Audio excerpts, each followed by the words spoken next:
حضور پاک صلی اللہ تعالی علیہ وسلم کے پاس ایک صحابی آئے تھے، ان کو شادی کرنی تھی، مال نہیں تھا، تو حضور نے ان کو بھیجا کہ عثمان غنی کے پاس جاؤ۔ ظاہر سی بات ہے بڑے مالدار، حضرت عثمان غنی کے پاس وہ غریب صحابی اپنے شادی کا مال لینے کے لیے آئے تھے کہ مجھے شادی کی ضروریات جو بھی ہیں وہ عثمان غنی سے لے لو۔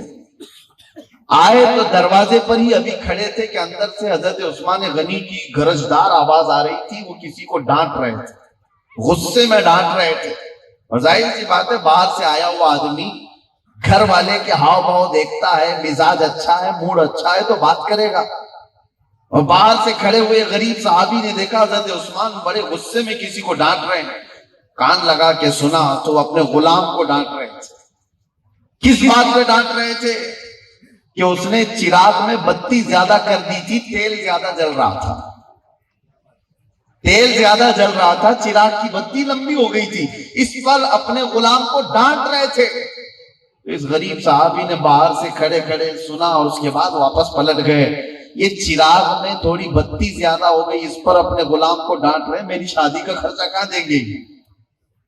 واپس چلے گئے۔ دوسرے دن پھر آئے کیونکہ رسول اللہ صلی اللہ علیہ وسلم نے بھیجا تھا۔ آج آئے تو دیکھا آج پھر حضرت عثمان غنی غصے میں ہی تھے، غلام کو ڈانٹ ہی رہے تھے۔ کان لگا کے سنا تو کس بات پہ ڈانٹ رہے تھے؟ کہ غلام نے دال میں نمک زیادہ ڈال دیا، نمک شوربے میں زیادہ کر دیا تھا، تو اس کو ڈانٹ رہے تھے۔ تو انہوں نے سوچا یہ تھوڑا سا نمک کتنی قیمت کا ہوگا، اس پر یہ اتنا بڑا امیر آدمی، اتنے بڑے مال والا ڈانٹ رہا ہے تو پھر مجھے کیا شادی کا خرچہ دے گا؟ وہ لوٹ رہے تھے، حضرت عثمان غنی نے ان کو 2 دن دیکھا، یہ آتا ہے اور چلے جاتا ہے، ان کو روک لیا اور پوچھا کہ کس لیے آئے؟ کہا رسول اللہ صلی اللہ علیہ وسلم نے بھیجا۔ حضرت عثمان نے کہا تو بتاتے کیوں نہیں؟ اللہ کے نبی نے بھیجا ہے۔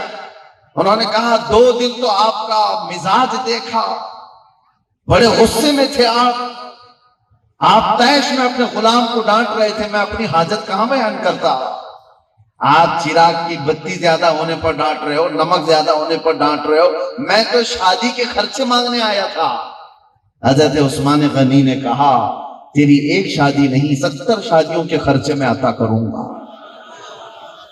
لیکن یہ اللہ کے نبی نے فرمایا ہے جتنوں کو ضرورت ہوگی میں بے حساب دوں گا، لیکن جہاں میرے اپنے خرچے کی بات ہوگی مجھے ڈر ہے کہ کل قیامت میں اللہ نے اگر مجھ سے پوچھ لیا تجھے اتنے ہی چراغ کی ضرورت تھی، تو نے اتنا لمبا کیوں کر دیا؟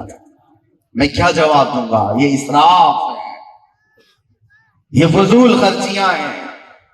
اگر اللہ تعالیٰ کے ہاں مجھ سے سوال ہو کہ اتنا نمک چاہیے تھا تجھے، تو نے اتنا زیادہ استعمال کیوں کیا، میں جواب کیسے دوں گا؟ تو یہ اسلام ہے میرے عزیزوں۔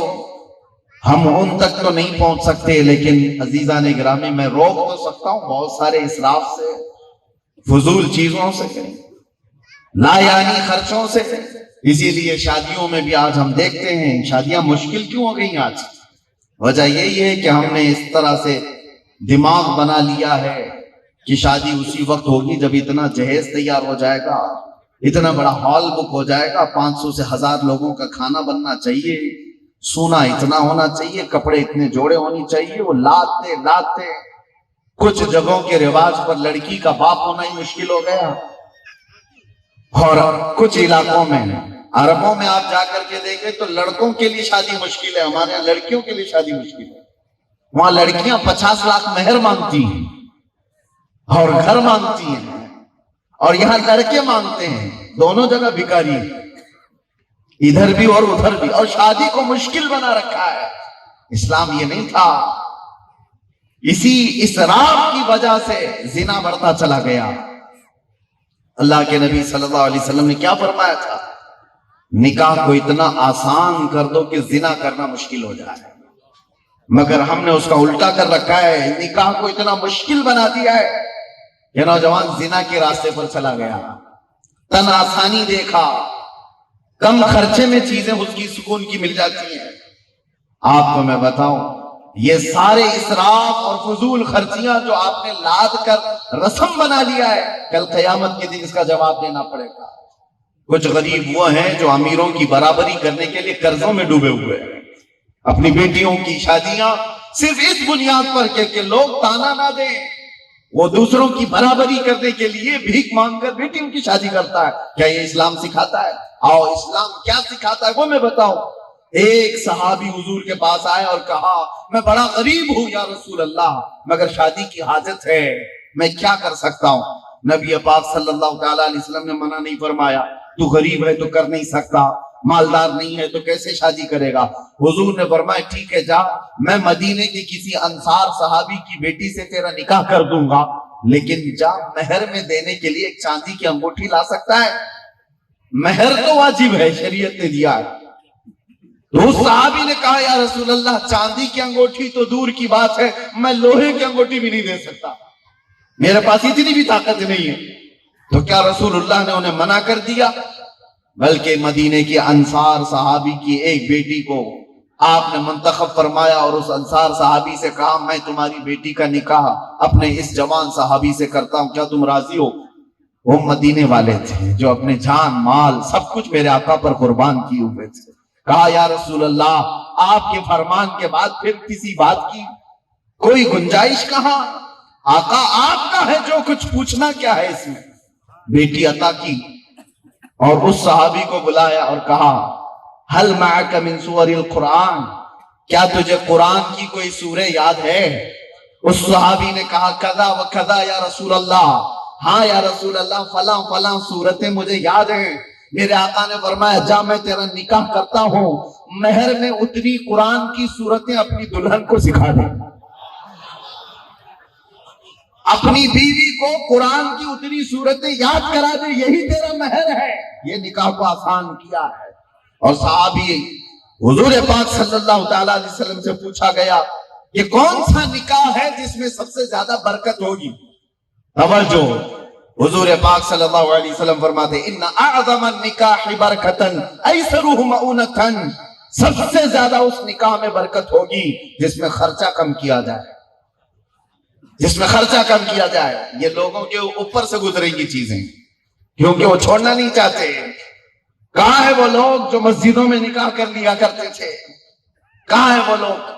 حضرت شاہ کرمان ایک بڑے بزرگ ہیں، مغرب کی نماز میں آئے، یہ اپنے علاقے کے گورنر ہیں شاہ کرمان، اور بڑے پرہیزگار بھی۔ گورنر کون ہوتا ہے آپ کو پتا ہے؟ پورے علاقے کا گورنر، اس کو وہاں کی بادشاہت میں اس وہاں کا تسلط ہے۔ مغرب کی نماز میں مسجد میں آئے، وہ روزانہ آتے تھے۔ ایک نوجوان کو دیکھا وہ اعتکاف میں ہی رہتا تھا۔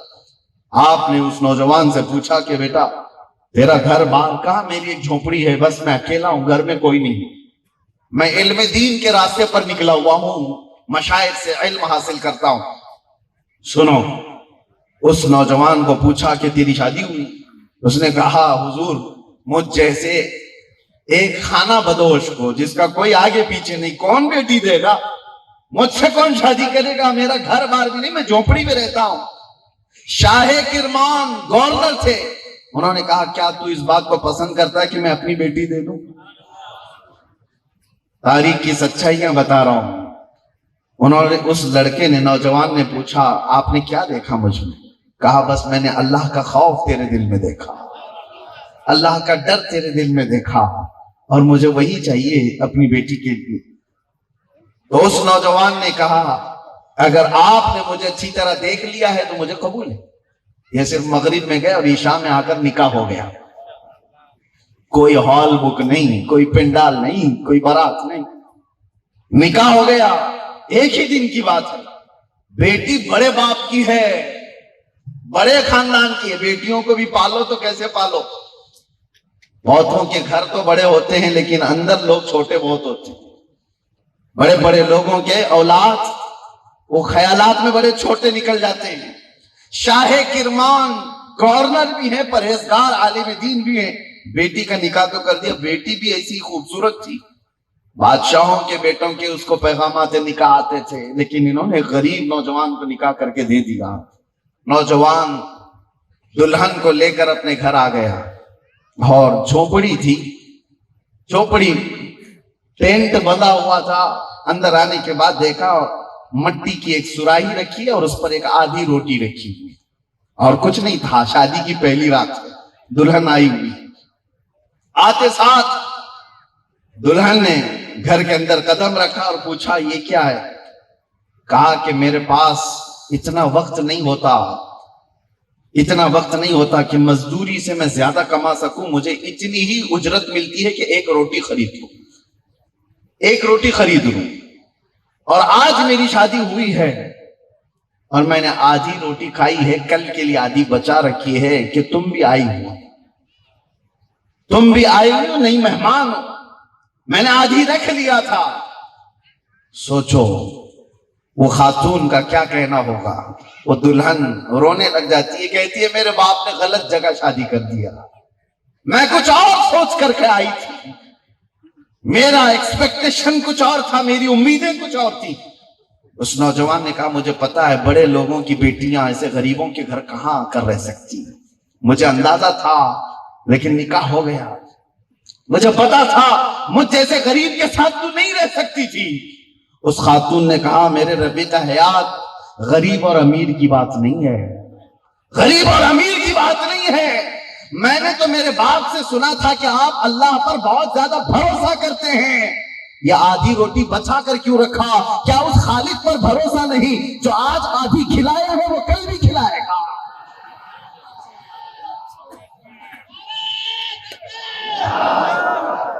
وہ دلہن جی اپنے دلہے سے کہہ رہی ہے کیا آپ کو اللہ پر اتنا بھروسہ نہیں جو آج کھلایا ہے وہ کل بھی کھلانے پر قادر ہے؟ وہ اولیاء کی زندگی تھی.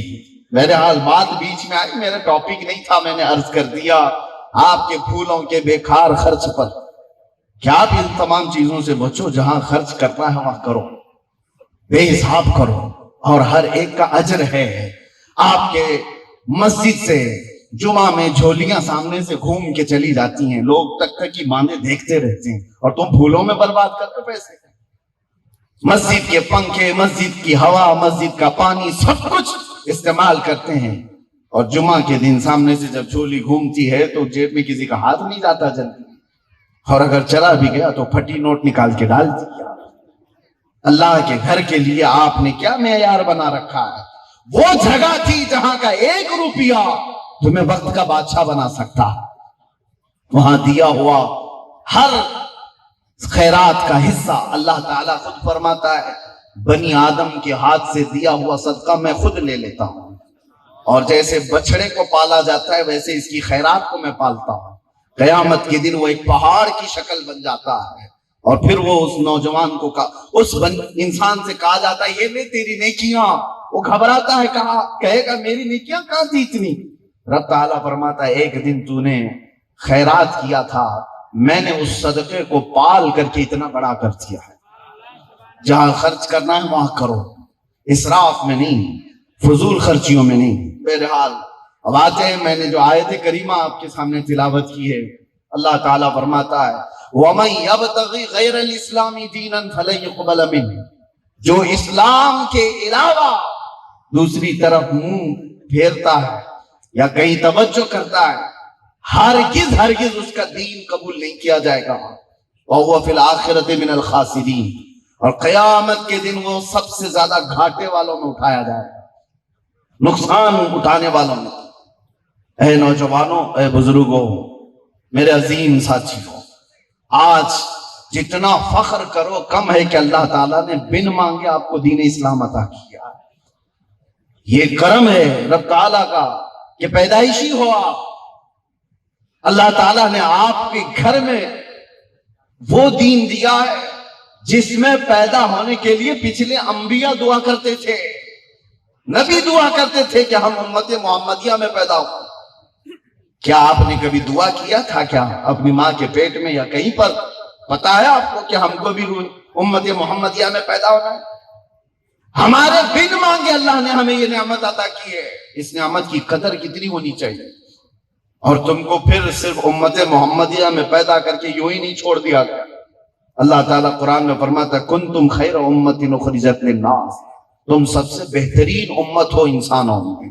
اللہ نے تمہاری تعریف میں کہا اور پھر قرآن میں اللہ فرماتا ہے ہوا سماکم المسلمین، تمہارے باپ داداؤں نے تمہارا نام تھوڑی نہ رکھا ہے، اللہ فرماتا ہے وہ رب ہے جس نے تمہارا نام مسلمان رکھا ہے، اللہ نے رکھا ہے۔ میں ان سیکولر لوگوں سے پوچھتا ہوں تو پھر آئیں کہیں کیوں کرتے ہو اپنا نام بتانے میں؟ ڈرتے کس سے ہو؟ مسلمان تمہارا نام اللہ نے رکھا ہے، کسی اور سے خوف کیوں ہے؟ تمہارے دین کو اللہ فرماتا ہے میرا پسندیدہ دین ہے، ہوا جتباکم، اور یہ فرماتا اللہ اس نے تم کو چن لیا۔ اب اتنی ساری فضیلت کی باتیں، اب آؤ کامیابی کی باتیں۔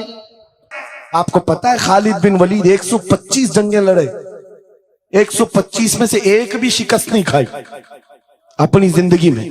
ان کی تلوار کا وزن 35 کلو کا ہے اور ڈھال کا وزن 40 کلو کا ہے، اور ان کے پورے جسم میں ایک بالشت جگہ بھی باقی نہیں جہاں زخم نہ لگا۔ جنگ موتا میں ایک ہی جنگ میں 9 تلواریں ٹوٹی، پیچھے قدم کبھی نہیں ہٹا۔ ایک جنگ میں ایسا ہوا تھا کہ 2 کافر سر پر آ گئے تھے اور امامہ گر گیا تھا، گردن پر تلوار تھی، کٹ جاتی، تلوار کی طرف نہیں دیکھا، امامہ اٹھانے کے لیے چل پڑے، اٹھا لیا، پھر سر پر رکھا، ان کافروں کی تلواریں نیچے رہ گئی۔ حیرت میں پوچھا کہ یہ شہسوار ہے اسلام کا، سپہ سالار ہے، اور ایسی بڑی غلطی چھوٹا سپاہی بھی نہیں کر سکتا؟ جب تلوار گردن پر ہو تو یہ ٹوپی اور امامہ اٹھائے گا؟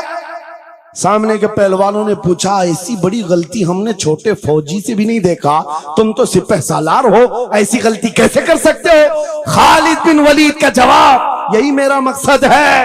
فرمایا تم کیا سمجھتے ہو خالد بن ولید اپنے بازوؤں کی طاقت سے لڑتا ہے؟ ہرگز نہیں، اس امامے میں میرے رسول پاک کے 3 منہ مبارک ہیں۔ ماشاء اللہ، میرا یقین ہے جب تک یہ سر پر ہوتے ہیں مجھے طاقت دیتے ہیں۔ نعرے تکبیر، نعرے رسالت، عظمت صحابہ۔ عزیزان گرامی وقار، بس آ جاؤ اس نقطے پر، زندگی پوری ٹٹول کر دیکھنا، ہر بڑے کردار کی تمہیں ایک ہی عنصر نظر آئے گا، جس نے نبی پاک پر جتنا اپنی فدائیت کا اظہار کیا، مولا نے اس کو اتنا ہی بلند کیا، اتنا بلند کیا ہے۔ ارے بیماری کے عالم میں لقوا، فالج، یہ بہت عجیب خطرناک بیماری، ہاتھ بھی نہیں اٹھتا، پیر بھی نہیں اٹھتا، علاج بھی نہیں ہوتا، لیکن ایسی بیماری میں بھی اسکندریہ کی سرزمین سے شرف الدین بوصیری نے پکارا تھا محمد سید الکونین والثقلین والفریقین من عرب ومن عجم مولایا صلی وسلم دائما ابدا علی حبیبک خیر الخلق کلہم۔ 170 اشعار لکھ کر اپنے نبی کی بارگاہ میں اپنی محبت کا اظہار کیا تھا۔ جانتے ہو نبی آئے بھی اور اپنا ہاتھ پھیر کر کے لقوہ اور فالج سے صحیح بھی کیا اور چادر بھی عنایت کیا، لیکن جس وجہ سے میں یہ بات کر رہا ہوں، آج پوری دنیا میں گھوماؤ، افریقی ہو کہ امریکی ہو کہ ہندی ہو کہ پاکستانی ہو، لیکن ایک قصیدہ سب کو یاد ہے، مولایا صلی وسلم دائما ابدا علی حبیبک خیر الخلق کلہم۔ میں نے بہت تحقیق کر کے دیکھا شرف الدین بوصیری کا یہ قصیدہ اکثر کو سمجھ میں نہیں آتا، لیکن گنگناتا ہر کوئی ہے، پڑھتا ہر کوئی ہے۔ پتہ یہ چلا کمال بوصیری کا نہیں ہے، جو نبی کی عظمت بولتا ہے مولا اسے سلامت رکھتا ہے، سبحان اللہ، زندہ رکھتا ہے۔ اعلیٰ حضرت زندگی بھر میرے نبی کا نام لیتے رہے، آج مجمع میں ان کا نعرہ ہے، ہمارے مجمع ان کے نعرے کے بغیر کمپلیٹ بھی نہیں ہوتی۔ ہم میں سے کون دیکھا ہوا ہے اعلیٰ حضرت؟ کوئی نہیں دیکھا ہوا ہے، لیکن حضور کے عشق کی بنیاد پر ہر جگہ یہ چرچا ہے۔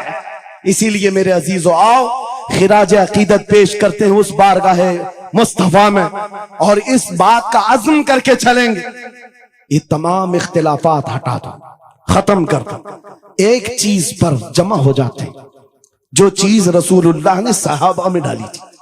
حضرت بلال حبشی کو سنا ہے؟ جانتے ہیں نا؟ حبشی تھے، کالے تھے، چوڑے ہونٹ والے، چوڑی ناک والے جو حبشی ہوتے ہیں ان کو حبشی کہا جاتا۔ حضرت بلال حبشی تھے اور ایک صحابی حضرت ابو ذر، ان دونوں کے درمیان جھگڑا ہو گیا،